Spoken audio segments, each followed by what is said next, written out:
O que você faria se um aplicativo no seu celular começasse a responder perguntas que ninguém deveria saber? Essa história parece uma lenda urbana, até você descobrir que cada minuto dela foi meticulosamente registrado. Primavera de 2022, na pacata cidade de Willow Creek, uma típica comunidade suburbana nos Estados Unidos. O tédio pós-pandemia havia se instalado entre três amigos de infância que se conheciam desde os 8 anos.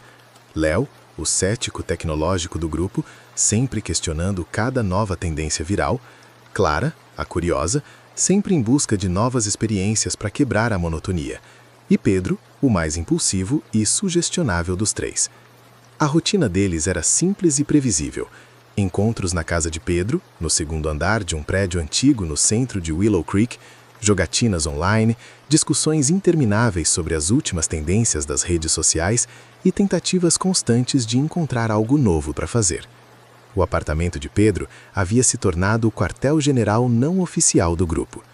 Willow Creek era conhecida por sua calma absoluta, uma daquelas cidades onde nada de significativo acontecia há décadas.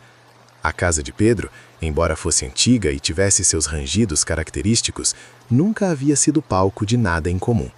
Era apenas um apartamento como qualquer outro, com móveis simples, uma televisão grande demais para a sala pequena e janelas que davam para a rua tranquila. A vida seguia seu curso normal, previsível e seguro. Até que Clara, em uma noite chuvosa de terça-feira, trouxe à tona algo que mudaria tudo para sempre. Ela entrou no apartamento de Pedro segurando o celular com uma expressão empolgada no rosto. Havia descoberto um aplicativo novo, algo que estava circulando em grupos fechados das redes sociais. O nome era simples, Echo. A descrição era vaga, prometendo comunicação com o outro lado, através de uma interface que parecia mais um medidor de energia do que qualquer coisa paranormal. Léo riu quando viu a tela. Uma interface minimalista, quase tosca, com um medidor circular que oscilava entre verde e vermelho, e um campo de texto simples na parte inferior. Parecia o tipo de aplicativo feito por um programador amador em algumas horas. "Vocês realmente acreditam nessas porcarias?" Léo comentou, ajustando os óculos enquanto analisava o código visível na tela. Pedro, curioso como sempre, pegou o celular de Clara. "Vamos tentar. Qual o mal que pode fazer?" A primeira pergunta foi boba, quase infantil. "Quem está na sala conosco?" Pedro digitou e pressionou enviar. O medidor oscilou por alguns segundos, as cores mudando entre verde e amarelo, até que uma série de palavras apareceu na tela. 3. Risadas, dúvida, curiosidade. Eles riram. Era genérico demais para ser impressionante, exatamente o que esperavam de um aplicativo desses. Pedro, ainda rindo, comentou em voz alta: "Que porcaria de app." Segundos depois, o medidor piscou violentamente e uma única palavra apareceu na tela: porcaria. O silêncio que se seguiu foi desconfortável. Clara olhou para Pedro, que olhou para Léo.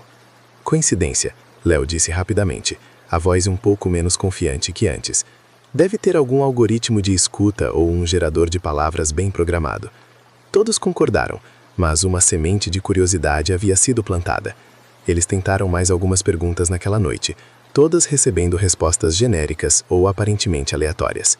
Quando Clara foi embora, por volta das 11 da noite, o aplicativo parecia apenas mais uma farsa da internet. Naquele momento, ainda parecia apenas uma coincidência divertida, um truque inteligente de programação. Eles não sabiam que aquilo era só o começo. Nos dias seguintes, as sessões com o Echo se tornaram um ritual. Pedro, especialmente, parecia fascinado pela novidade. Léo notou que o amigo verificava o aplicativo constantemente, mesmo quando estava sozinho. As respostas começaram a ficar mais coerentes, ainda genéricas, mas com um toque estranho de relevância ao ambiente. Uma semana após a primeira tentativa, Clara fez uma pergunta que mudou tudo. Era uma quinta-feira à noite, e eles estavam testando o aplicativo novamente, quando ela, meio brincando, meio desafiando, perguntou algo que guardava desde a infância. Qual era meu maior medo quando criança? Era uma pergunta íntima, algo que apenas sua família sabia. Nem Léo nem Pedro tinham conhecimento daquele detalhe específico de sua infância. O medidor oscilou por mais tempo que o normal, as cores mudando em padrões que pareciam quase hipnóticos. A resposta veio em 2 palavras simples: aranhas, sótão. Clara ficou pálida. Aqueles eram exatamente os 2 elementos de seus pesadelos de infância. Aranhas no sótão escuro da casa de sua avó, onde ela costumava se esconder durante as discussões dos pais. Nenhuma alma viva sabia daquele medo específico além dela mesma e de sua avó, que havia falecido 3 anos antes. Léo imediatamente entrou em modo investigativo. Passou as próximas 2 horas tentando encontrar falhas no aplicativo, procurando por conexões com redes sociais, histórico de navegação, qualquer coisa que pudesse explicar aquela precisão impossível. Não encontrou nada. O aplicativo parecia não ter acesso a nenhum dado externo. Não havia permissões suspeitas, nenhuma conexão com serviços de dados pessoais. A brincadeira estava deixando de ser engraçada, estava ficando pessoal. E para Pedro, estava se tornando uma obsessão. Nas semanas que se seguiram, o Eco não respondia apenas com texto. Começou a exibir imagens distorcidas, flashes rápidos de figuras que pareciam familiares, mas eram impossíveis de identificar completamente. Pedro passava noites acordado com o celular, conversando com o aplicativo como se fosse um amigo real. Os efeitos físicos começaram sutilmente. Pequenas quedas de objetos no apartamento de Pedro, lâmpadas que piscavam sem motivo aparente, sempre às 2h47 da madrugada. A temperatura de um dos quartos despencava inexplicavelmente, mesmo com o aquecedor ligado no máximo. Léo, determinado a encontrar uma explicação lógica, trouxe equipamentos de gravação. Foi quando capturaram os sussurros. Em uma gravação de áudio de 6 horas, feita durante uma das sessões noturnas de Pedro com o aplicativo, Léo identificou vozes baixas, quase inaudíveis, que pareciam responder às perguntas feitas ao Eco. As vozes não vinham do celular, vinham de diferentes pontos do apartamento, como se múltiplas presenças estivessem na sala. Pedro mudou drasticamente. Dormia pouco, estava sempre pálido, irritadício e extremamente protetor com seu telefone. Não permitia que ninguém mais tocasse no aparelho.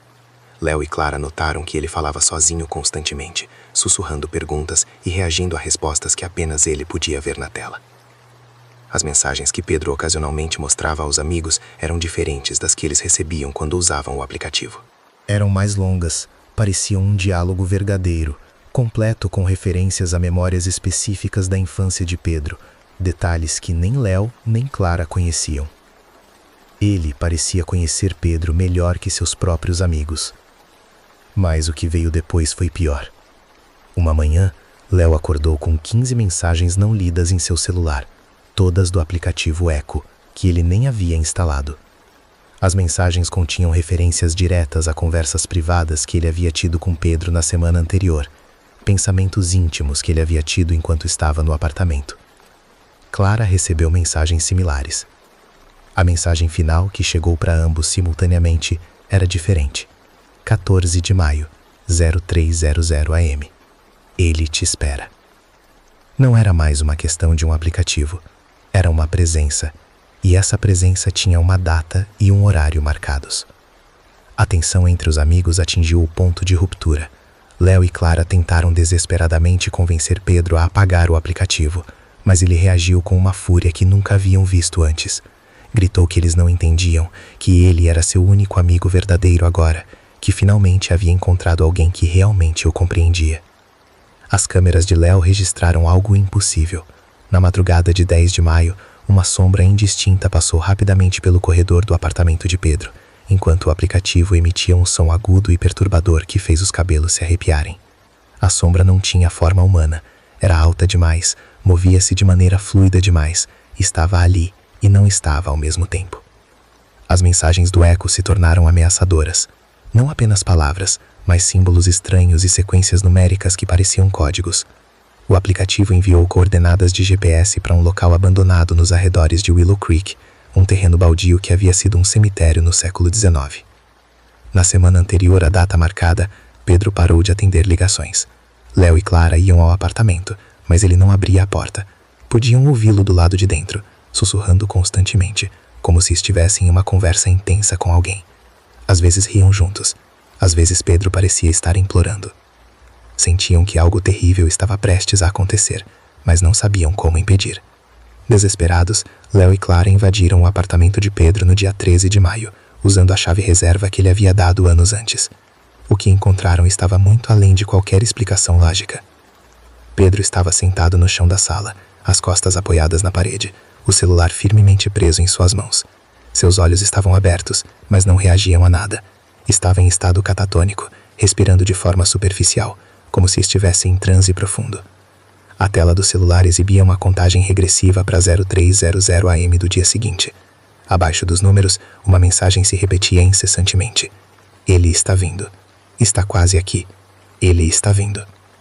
Não era mais como ignorar. A data que o app mostrava estava se aproximando rapidamente, e o que eles encontraram estava muito além de qualquer explicação racional que pudessem conceber. Era 14 de maio, 0300 AM. Léo e Clara tentaram reanimar Pedro por horas, mas ele permanecia imóvel, como uma estátua. O celular estava tão firmemente preso em suas mãos que parecia ter se fundido à sua pele. Quando tentavam puxá-lo, Pedro gemia de dor, mas não despertava. O celular emitia um brilho intenso exatamente a 0300 AM. As luzes do apartamento começaram a piscar freneticamente, criando um efeito estroboscópico nauseante. Subitamente, todas as luzes da rua se apagaram, mergulhando o quarteirão inteiro em uma escuridão absoluta. Uma rajada de vento frio e impossível atravessou o apartamento fechado, derrubando quadros, livros, tudo que não estava fixado. O barulho era ensurdecedor, como se um furacão tivesse se formado dentro da sala. O medidor de energia do eco explodiu na tela, as cores mudando tão rapidamente que feriam os olhos. Sons distorcidos preencheram o ar, uma mistura horrenda entre sussurros e gritos que não pareciam vir de uma garganta humana. O som emanava diretamente do celular de Pedro, mas ecoava pelas paredes como se o apartamento inteiro tivesse se tornado um alto-falante. No exato momento em que o relógio bateu 3 AM, algo saiu da tela.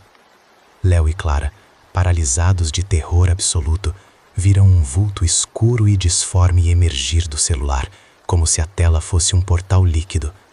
A forma era impossível de descrever adequadamente. Era alta e baixa ao mesmo tempo, sólida e gasosa. Estava ali e não estava. Seus movimentos desafiavam qualquer lógica física. O vulto envolveu Pedro como uma mortalha viva. Houve um último grito abafado, que pode ter vindo de Pedro ou da própria entidade. Em um piscar de olhos, ambos desapareceram. Pedro e o celular simplesmente não estavam mais ali. O apartamento ficou em silêncio absoluto, apenas com o eco dos objetos caídos e a respiração pesada de Léo e Clara. As luzes voltaram como se nada tivesse acontecido. A polícia arquivou o caso como desaparecimento voluntário após 3 meses de investigação infrutífera. Não havia sinais de violência. Não havia evidências de sequestro. As gravações de Léo foram consideradas inconclusivas e possivelmente editadas. O apartamento estava exatamente como Pedro o havia deixado, exceto pela ausência dele próprio e de seu celular. Léo desenvolveu insônia crônica e mudou-se para outro estado 6 meses depois. Clara nunca mais tocou em aplicativos que prometiam experiências paranormais. Ambos evitam falar sobre aquela noite, mesmo entre si. O aplicativo Eco foi removido de todas as lojas digitais 2 semanas após o desaparecimento de Pedro, oficialmente por violação de termos de uso. Nenhum registro de seus desenvolvedores foi encontrado. Mas existem relatos de pessoas que ainda encontram o aplicativo em sites obscuros da Deep Web. Alguns dizem que, se você procurar bem, ainda pode fazer o download, e que ele ainda funciona. Até hoje, ninguém conseguiu explicar o que realmente aconteceu naquela madrugada de maio. Os investigadores oficiais falam em fuga planejada, em encenação elaborada. Mas Léo e Clara sabem a verdade. Sabem que Pedro não fugiu. Sabem que ele foi levado.